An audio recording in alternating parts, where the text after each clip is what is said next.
Donc on va parler G7 et donc nous avons l'honneur d'accueillir Jean-Pierre Thébault. Jean-Pierre Thébault, il est ambassadeur et en charge de la préparation de la présidence française du G7. Et Béatrice Istam qui est fondatrice de Grid Événements, un cabinet conseil dédié à toutes ces questions RSE. Jean-Pierre Thébault et Béatrice Istam, on peut les applaudir.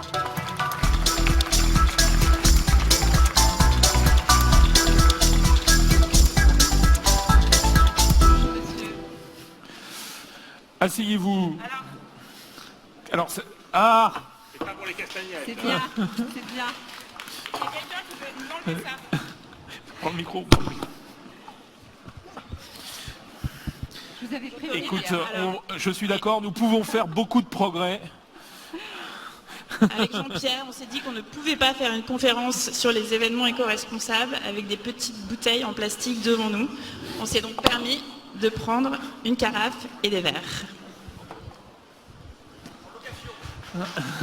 En location.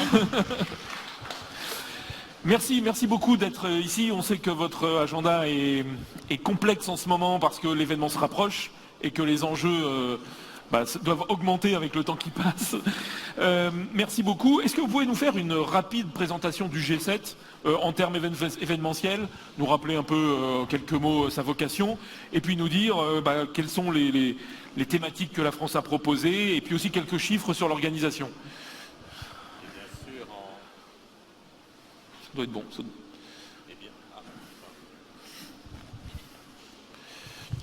Et bien sûr, tout ça en 10 secondes. Exactement, mais il paraît que vous avez le sens de la synthèse chez les diplomates. Il paraît. Écoutez, je n'ai pas essayé de faire mentir ma profession. Rapidement, un G7, c'est quoi? C'est un des plus grands événements politiques au niveau international. C'est la réunion non pas simplement des membres du G7, c'est-à-dire 9 États et représentants de grandes organisations internationales. Ça sera cette année à Biarritz un événement d'une portée exceptionnelle, puisqu'on aura au total plus de 25 chefs d'État et dirigeants d'organisations internationales qui seront présents. Ce sera aussi donc plusieurs milliers de délégués, ce sera plusieurs milliers de journalistes, sans compter tous ceux qui viendront pour faciliter, coordonner, mais également assurer la sécurité d'un événement aussi majeur. Donc au total, en même moment, plus de 20 000 personnes. Vous en êtes où aujourd'hui de l'organisation? Vous êtes dans les temps? Vous êtes On en est à un peu moins de 50 jours et un peu plus de 40 jours. Et les travaux avancent. Enfin, vous voyez concrètement l'événement se dessiner déjà? L'événement est dessiné dans ses grandes lignes depuis longtemps.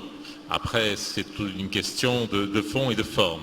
Et ce qui vous intéresse, je pense, à ce stade, c'est plutôt la forme. C'est le fait que la forme révèle le fond, qu'un événement bien préparé, c'est un événement bien mis en valeur, bien scénarisé, et tous les messages, toutes les dimensions comptent. Donc, effectivement, c'est une période un peu tendue, parce qu'il faut constamment ajuster la forme et le fond, et puis tenir compte, effectivement, des fortes contraintes. Une ville comme Biarritz, mais chaque ville a ses contraintes. Pourquoi avoir souhaité rentrer dans une démarche responsable? Parce que sinon, ça aurait été irresponsable. Est-ce que j'ai le droit de ne pas me satisfaire totalement de cette réponse? Ça me donnait le temps de réfléchir. En fait, c'est parce que c'était sans doute une évidence, pour plusieurs raisons. J'ai essayé de vous en limiter à 3, et c'est pas artificiel. La première, c'est que nous sommes finalement dans une démarche d'ores et déjà d'héritage, et ça colle bien avec la norme ISO 20121. Nous avons déjà réussi en France, par rapport à cette norme très, très récente, 2012, je dirais la COP 21.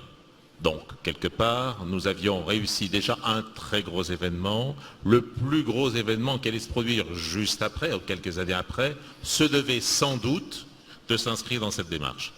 La deuxième chose, c'est que, très clairement, je pense que c'est votre expérience à vous, c'est l'expérience de toute façon de tous ceux qui portent ces thèmes, c'est qu'en fait, la notion de développement durable et de responsabilité au sens général que comporte un tel engagement est une démarche à la fois qui correspond à une démarche politique, c'est celle du président de la République, il a souhaité que nous ayons cette direction, c'est celle qui correspond aux attentes de la société, et c'est aussi, et c'est mon expérience tout particulièrement à cette occasion, quelque chose qui fédère les énergies. En fait, c'est un thème au travers duquel on produit du résultat indépendamment ou même au-delà de l'événement lui-même. C'est un dialogue, ce sont des sujets que l'on peut partager, quels que soient les interlocuteurs, quelles que soient les parties prenantes. Donc c'est un thème unificateur et c'est un thème accélérateur de solutions. Et dernière chose, il est évident qu'à cette occasion-là, on l'a noté très vite, et il y a plusieurs personnes dans la salle qui se sont engagées dans cette démarche, qu'il y avait derrière un legs important, un legs d'image pour la France, réussir un événement de cette nature à ce niveau d'exigence, un legs vis-à-vis des territoires, et un legs aussi vis-à-vis des participants, les participants étant des entreprises et le secteur d'événementiel. Juste, on a cité l'ISO 221, je sais que peut-être beaucoup d'entre vous le connaissent, mais est-ce que tu peux rappeler en 2 mots, Béatrice, ce qu'est l'ISO 221, et puis on continuera précisément sur le G7 après. Bonjour à tous. L'ISO 221, alors je suis ravie parce qu'aujourd'hui, beaucoup d'entre vous savent ce que c'est. Et donc ça, c'est une bonne nouvelle. Ça veut dire, et on l'a vu tout à l'heure avec les premières enquêtes, que beaucoup d'entreprises du secteur s'emparent de ces sujets d'impact sur l'environnement, sur la société. Donc la norme ISO 221, c'est une norme qui est reconnue à l'international, qui a été créée en 2012 lors des JO de Londres et qui permet à toute structure qui contribue à l'organisation ou à l'accueil d'un événement de démontrer son engagement sur les sujets de développement durable et d'entrer dans un système d'amélioration continue. Donc quand on met en place en fait cette démarche, eh bien, on est en maîtrise de ses impacts sur l'environnement, sur la société. On verra de manière très concrète comment cela s'est fait sur le G7. Alors justement, on va parler, puisqu'on est dans une séquence sur l'engagement citoyen et sur la vocation citoyenne des événements, on va laisser de côté un petit peu les impacts environnementaux et on va s'atteler, on va essayer de disserter ensemble sur justement les impacts sociétaux.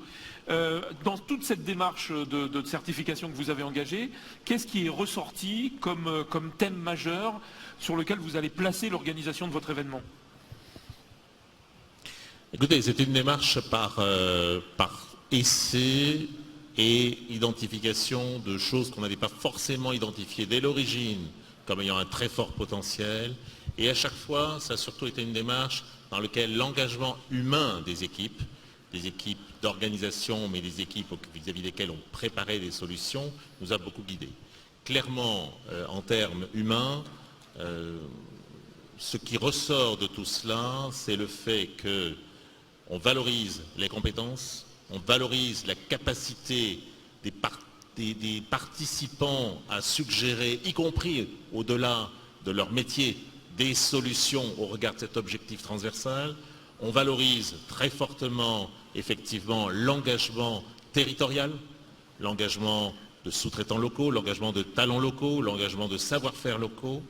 Et puis, il y a sûrement quelque chose en termes humains qui a été très important dans cette aventure que nous n'avons pas encore fini d'écrire et qui se révèle tous les jours plus riche en termes de potentiel, c'est que de nous-mêmes, par rapport à la norme internationale, eh bien, nous sommes déjà en train d'écrire un chapitre complémentaire dont on souhaite à l'avenir qu'il devienne partie de la norme. Nous avons créé, inventé, imaginé qui serait un label égalité femmes-hommes grand événement. On s'est aperçu qu'il y avait des labels sur l'égalité dans les entreprises, des labels sur l'égalité dans les administrations, mais dans ces moments qui rassemblent des dizaines de milliers de personnes, dans ces moments où en fait on est un petit peu en situation de gestion de crise, mais de recherche d'exemplarité, cette question de l'égalité femmes-hommes n'avait pas été traitée. Alors voilà, on a créé de manière volontaire ce label, on se l'est imposé et on espère à l'issue de notre démarche faire en sorte que ça devienne un élément constitutif de la norme internationale. Comment concrètement, et peut-être que voilà, vous pouvez répondre à deux, comment concrètement cette ambition d'égalité homme-femme, vous essayez de le promouvoir au sein de votre événement, mais aussi au sein de tout l'écosystème des partenaires, des prestataires qui vont participer à l'élaboration de l'événement. Comment on se fait d'un objectif intrinsèque au G7, un objectif qui va mobiliser l'ensemble de l'écosystème qui travaille pour vous aujourd'hui ? Eh bien parce qu'on a défini quels étaient les critères de ce label, parce qu'on se l'est imposé à nous-mêmes, mais on l'a imposé par ce biais-là à nos partenaires, les sous-traitants, les prestataires, qui l'ont volontairement souscrit, et ça fait école. Et parce que le G7, c'est en fait pas simplement un événement, le sommet, mais c'est une suite d'événements tout au long de l'année. Ce sera environ une dizaine de sommets ministériels maintenant, plus un certain nombre d'événements tout autour pour aboutir au sommet. Je peux d'ores et déjà vous dire que ça a fonctionné. Nous avons réussi à, entre guillemets, conseiller, imposer à une dizaine de ministères français et à travers eux à leurs prestataires la mise en œuvre de ces labels, et ça a fonctionné. C'est ça qui est extrêmement intéressant. C'est-à-dire qu'en fait, nous sommes dans une démarche où nous prouvons la validité de la démarche par le fait que non seulement nous l'avons entamée, ce serait nominaliste, mais parce que nous l'avons réussi. Et quand on voit le résultat au niveau des équipes, la fierté que cela a suscité dans l'appropriation, eh bien on peut dire que ça marche. Donc voilà, notre G7, non seulement on le veut compatible, labellisé avec une norme, on la veut à un niveau plus élevé encore en termes d'exigence, et l'intérêt, effectivement, c'est les développements que cela peut engendrer. J'ai une question moi, par rapport au territoire, parce que c'est un coup de projecteur énorme sur la nation que cette prochaine rencontre. Et tout ce travail que vous faites au niveau de l'État pour coordonner ça sur une destination, est-ce que ces valeurs-là que vous exprimez autour de cet objectif, vous le communiez aussi avec la population qui va accueillir et tous les acteurs locaux du territoire? Parce que c'est ambitieux, ça a du sens. C'est tout à fait d'actualité dans le cas des mutations sociétales que nous vivons. Est-ce que c'est porté, ou est-ce que ça va l'être, au niveau du local, qui lui doit se sentir aussi investi d'une mission dans cet objectif qui est clairement affirmé? Alors ça l'est beaucoup plus que ça ne l'a jamais été, mais ça pourrait sans doute encore, et ce sont les leçons qu'on en tirera, l'être encore plus. Ça l'est parce que dès l'origine, parce que ça ne s'était jamais fait jusqu'à présent. Un événement atterrissait quelque part, et puis voilà, c'était géré comme un événement qui était vu souvent avec fierté par le territoire, mais qui était quelque part un peu distant par rapport à son organisation. Là, nous avons dès l'origine souhaité, c'était le souhait du président de la République, engager le territoire au sens large. En fait, c'est l'ensemble de la région Nouvelle-Aquitaine, avec évidemment un focus sur la région, le département des Pyrénées-Atlantiques, le Pays Basque, les villes qui en sont constitutives.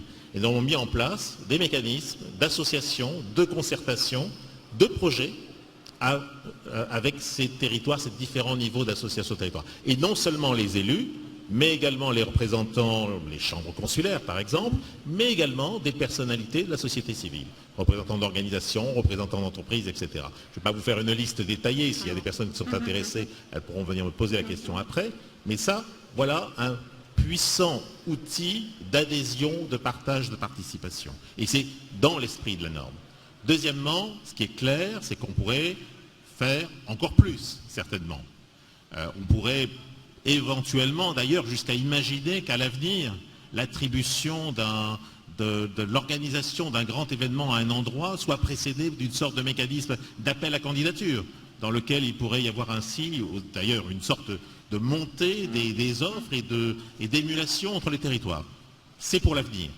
Pour l'instant, ce qui est important, c'est que cet événement n'est pas un événement hors sol. On y veille en faisant en sorte, premièrement, d'associer, dans le respect des règles des marchés publics, je dirais, des prestataires locaux, des talents locaux, à tous les moments, en faisant en sorte de favoriser des circuits courts, en faisant en sorte de favoriser des recrutements locaux. Mais au-delà, on a aussi fait en sorte que politiquement le sujet soit porté par le territoire. C'est l'organisation de forums, ce qu'on appelle les forums des solutions, dans lesquels les thématiques politiques du sommet sont déclinées sous la forme d'une mise en valeur des solutions des territoires. Et ça s'exprimera le jour du sommet, donc jusqu'à y compris le jour du sommet, par la mise en valeur à Biarritz de cette dimension de l'animation territoriale de la préparation du sommet. Ah, très bien. Vis-à-vis de la presse internationale, mais également vis-à-vis des chefs d'État. Toutes choses qui ne se sont jamais faites et dont on espère à l'avenir qu'elles servent un peu de modèle d'organisation pour des sommets, entre guillemets, plus responsables, non seulement par rapport à une norme, mais également par rapport au territoire. Ça va devenir un référentiel international pour tous les autres bilatérales ou tous les grands sommets qui sont sur la planète? C'est notre rêve secret. Béatrice, Plus secret maintenant. Béatrice, est-ce que un événement éphémère, tel que peut l'être le G7 ou d'autres types d'événements, versus une dynamique globale durable, une dynamique sociale durable, un héritage durable, est-ce qu'il n'y a pas là une contradiction? Et comment on essaye de transformer l'éphémère d'un événement en justement en un héritage sur le long terme? Alors, je vais vous donner ma perception, pourquoi je pense qu'aujourd'hui, ce G7, il fera date. Je pense sincèrement que aussi bien en France qu'à l'international, on va rester, enfin vous allez rester un modèle pendant quelques années entre la COP 21, peut-être en regardant aussi la direction des JO 2024 qui sont dans cette dynamique. Pour moi, c'est pour deux raisons. C'est-à-dire que certes, on a mis en place des actions très concrètes.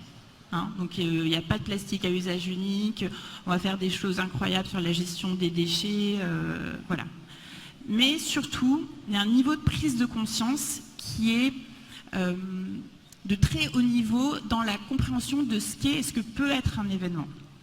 Aujourd'hui, le secrétaire général du G7 et toutes ses équipes en fait, ont compris qu'en ayant un événement cohérent sur l'ensemble de ces postes d'organisation, avec effectivement la gestion des impacts environnementaux, mais aussi un énorme travail sur l'engagement citoyen, sur l'adhésion des différents publics, sur l'égalité femmes-hommes, que les gens qui allaient vivre cet événement allaient retirer quelque chose et pouvoir le déployer autour. Donc ils ont compris que cet événement, par son exemplarité intrinsèque, avait une puissance énorme. Première chose. Deuxième chose, ils ont compris que grâce à l'événement, grâce à sa visibilité, grâce à son poids économique, on peut le dire, eh bien, ils étaient en capacité de faire bouger tout un écosystème.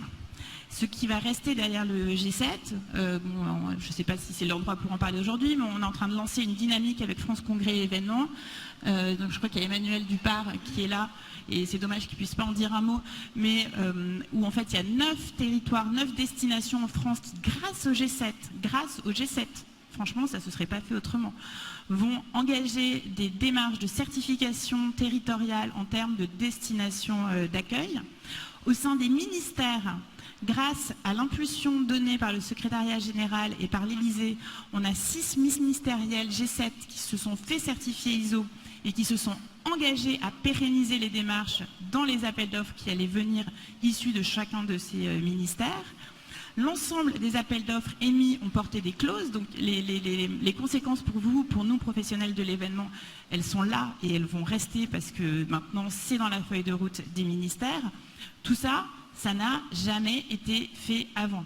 Donc sur l'événement en tant que tel, on sait que, vous connaissez tous l'événement, il y a des contraintes, il y a la sécurité, voilà, il y aura peut-être, on pourra aller chercher la petite bête opérationnelle, voilà.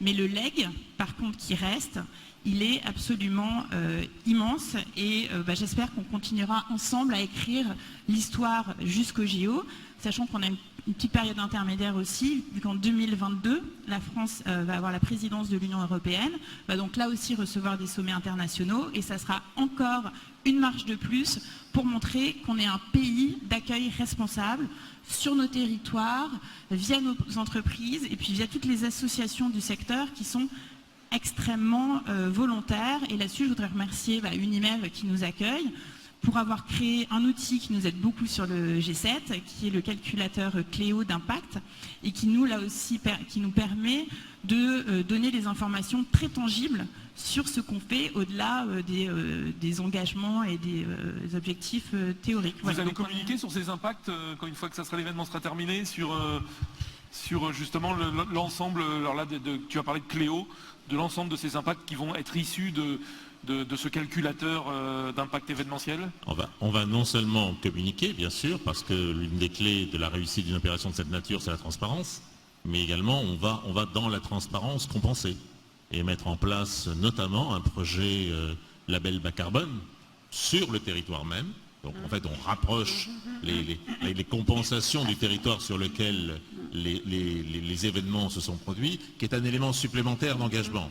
En même temps, je rebondis sur ce que dit Béatrice. Oui, même plus que dans notre imagination tout à fait au début, nous avons trouvé énormément d'opportunités à saisir et de projets à mettre en valeur.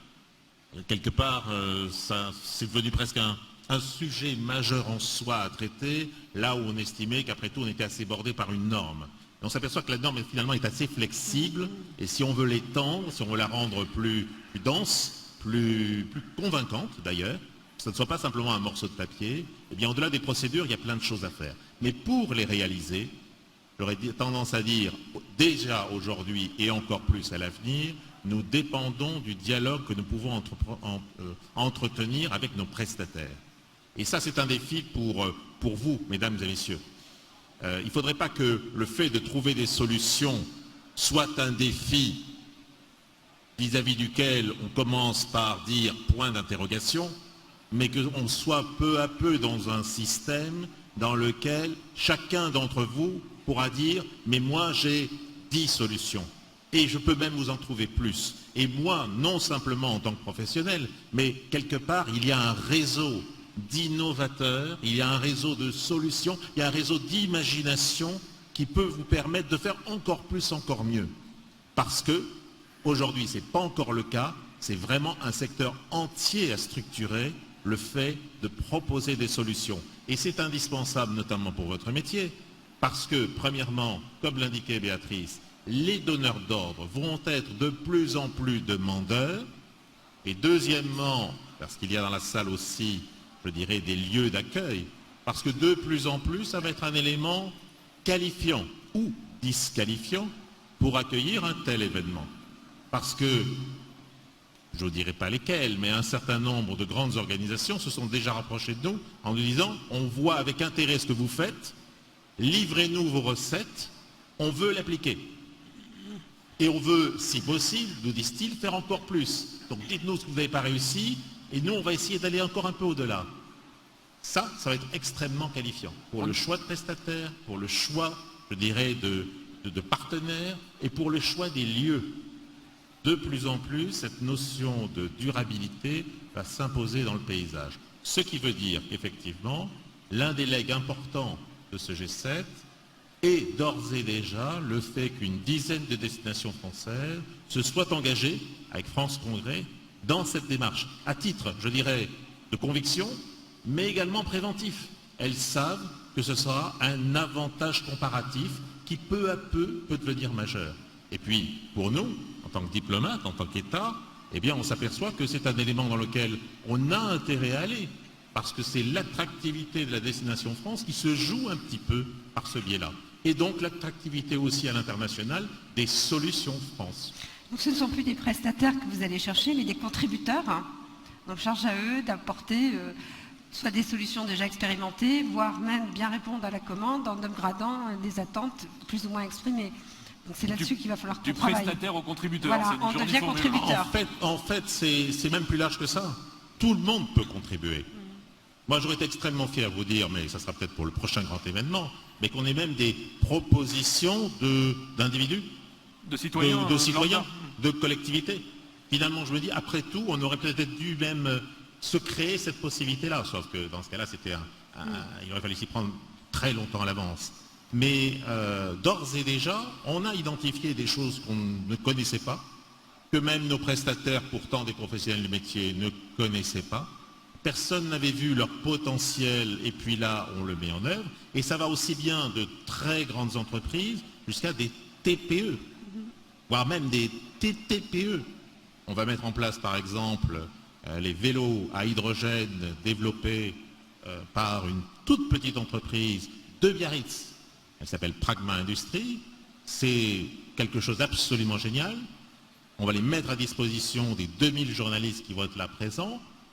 Multiples intérêts. Intérêt pour l'image du sommet, intérêt de la cohérence de notre discours sur la mobilité durable, intérêt de valorisation d'un territoire à travers une de ces entreprises, et grand intérêt pour cette toute petite entreprise qui a là sa première commande massive.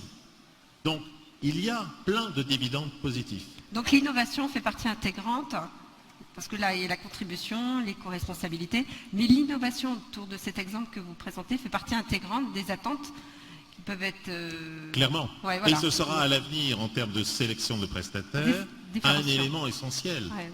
Avoir réussi un événement dans lequel on sait que tel ou tel prestataire a la capacité de faire remonter des solutions très innovantes, ça sera mieux que par rapport à un autre qui sera peut-être même légèrement moins disant et qui le sera à tonnes. Donc ça, c'est extrêmement important. Nouveau. Et ce qui sera extrêmement important, c'est qu'aussi on entraîne les très grandes entreprises. Nous avons choisi des mécènes, pas parce qu'ils apportaient une contribution qui allégeait notre charge financière, et parce qu'ils nous permettaient d'être encore plus performants sur des sujets essentiels liés à la durabilité et à la redevabilité. Et ça, je pense, c'est intéressant, parce que ça donne également au sein de ces grandes entreprises un push supplémentaire en faveur de l'intérêt pour ces sujets. Un mot de conclusion, Béatrice. Tu es une observatrice attentive du secteur événementiel. Pour aller dans tout ce sens-là et pour généraliser cette démarche, ce mouvement autour d'une dynamique citoyenne événementielle, d'abord, comment tu juges la maturité du secteur à accepter ce mouvement qui est aujourd'hui bien ancré, et deux, quels sont encore les freins à lever? Juste un petit mot sur la partie mécène, si tu me permets, parce que c'est souvent très vite. C'est souvent un sujet sur les événements qui s'engagent sur l'éco-responsabilité. On pointe du doigt, vous n'êtes pas sérieux parce que vous avez Total mécène. Total JO 2024 par exemple. On a vu récemment, voilà. Donc l'impact, ça c'est un autre impact dont on ne parle peut-être pas, mais de ces grands événements, c'est aussi ça. C'est d'avoir des critères de sélection pour les mécènes. Aujourd'hui, toutes les grosses boîtes de France veulent être mécènes du G7, veulent être mécènes de Paris 2024. Avoir des exigences comme l'a fait le G7, comme le fait Paris, mais clairement une pression aussi à certains modèles de société. Donc c'est important de le souligner. Je vous encourage, vous tous, à mettre aussi la pression sur vos mécènes. Aujourd'hui, on peut. On ne pouvait peut-être pas il y a 5 ans. Aujourd'hui, on peut. Alors, les freins à lever pour vraiment avoir une dynamique sociétale événementielle forte. Alors, au-delà de où nous en sommes, moi ce qui m'intéresse, c'est où aller. J'ai bien aimé le propos introductif de Marc Alévi, et puis de générer de l'enthousiasme. J'y crois beaucoup aussi. Je crois que au changement par l'enthousiasme. Donc il a dit qu'il fallait faire des choses nobles et exaltantes. Je ne sais pas si on se qualifie comme ça dans nos missions. Moi, je me permets, je trouve que c'est le cas sur ce qui est fait sur le G7. Donc j'ai envie de vous encourager à faire des choses nobles et exaltantes et à contribuer à cet enthousiasme autour de ces sujets. En termes d'objectifs, en ce moment, je ne sais pas si vous êtes familier avec tous ces sujets, on entend beaucoup parler de 10% pour tout changer. Le point de bascule. Vous avez entendu parler de ça ou pas? 10% pour tout changer. 10% pour tout changer. C'est-à-dire que dans un écosystème, quand on a, alors 10% est un chiffre qui peut être débattu, un pourcentage donné d'entreprises ou d'entités qui s'engagent dans un mouvement, c'est un petit peu le concept de la holla, dont tu parles très bien, Frédéric. Quand on arrive à ce point de bascule, finalement, après, il y a une vague, comme une holla qui embarque tout le monde. Aujourd'hui, je ne pense pas qu'on est encore, même s'il y a 20% des gens qui disaient, voilà, je ne suis pas sûre qu'on soit à ces 10%, mais je pense qu'on n'en est pas très très loin. Voilà. Donc comment faire pour tout embarquer et qu'on devienne vraiment la première. Alors on est déjà Cocorico, on est déjà la France à dire quand même les premières nations au monde en termes de nombre de certifications ISO 20121. Donc aidez-nous à rester les premiers et puis aidez-nous à ce qu'on arrive tous à ces 10% pour faire que vraiment la France en tant que destination sur ces territoires, dans ces entreprises, soit la terre d'accueil responsable. Moi ça m'enthousiasme énormément comme projet voilà, si vous êtes aussi de ce côté-là, on a une petite solution ici, je pense, c'est tous à notre petite échelle contribuer à arriver à ce point de bascule.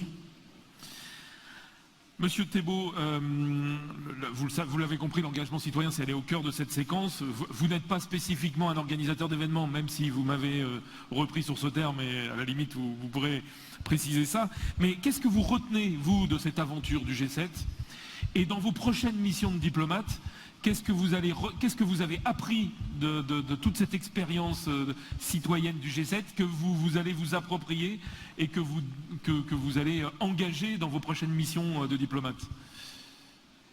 Alors écoutez, un diplomate, c'est un organisateur professionnel d'événements. J'ai essayé de vous l'expliquer, j'espère que vous êtes maintenant convaincu. Je suis convaincu, mais c'était Merci juste... beaucoup. En fait, on n'arrête pas d'organiser des événements, parce que finalement, l'événement, c'est une manière de communiquer. Et communiquer pour un diplomate à l'étranger, c'est communiquer des valeurs, c'est communiquer des points de vue, mais c'est aussi communiquer une image du pays dont il est l'émissaire. Donc on n'arrête pas d'organiser des événements. Maintenant, sur le fond, ce que je retiens, c'est que c'est la puissance de l'instrument et du langage développement durable dans la qualité et la capacité à organiser un événement. Et je reviens sur le point que vous citiez, engagement citoyen.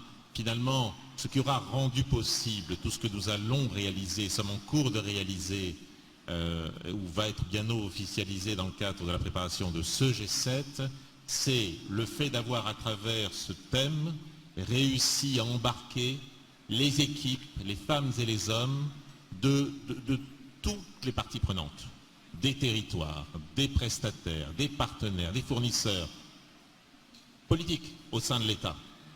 Ce n'était pas quelque chose d'évident, mais c'est quelque chose sur lequel finalement il y a eu de l'enthousiasme. Chacun est monté volontairement à bord, c'est encore parfois ressenti comme une contrainte, mais de plus en plus comme une opportunité, comme une sorte de métalangage commun que l'on a plaisir ensemble à pratiquer, ou comme une sorte, je dirais, de qualité, comme le fait de savoir faire de la musique, de jouer d'un instrument. Eh bien, on a découvert qu'on pouvait composer ensemble un orchestre. Et ça, c'est puissant. C'est un puissant événement, un élément, je crois, d'efficacité et surtout de capacité, du coup, à atteindre mieux que les objectifs. On va terminer sur ces paroles. Toujours faire un peu mieux, avec les moyens du bord. Merci beaucoup, Monsieur Thébault, de nous avoir fait l'honneur de votre présence et de toutes vos explications. Merci, Béatrice.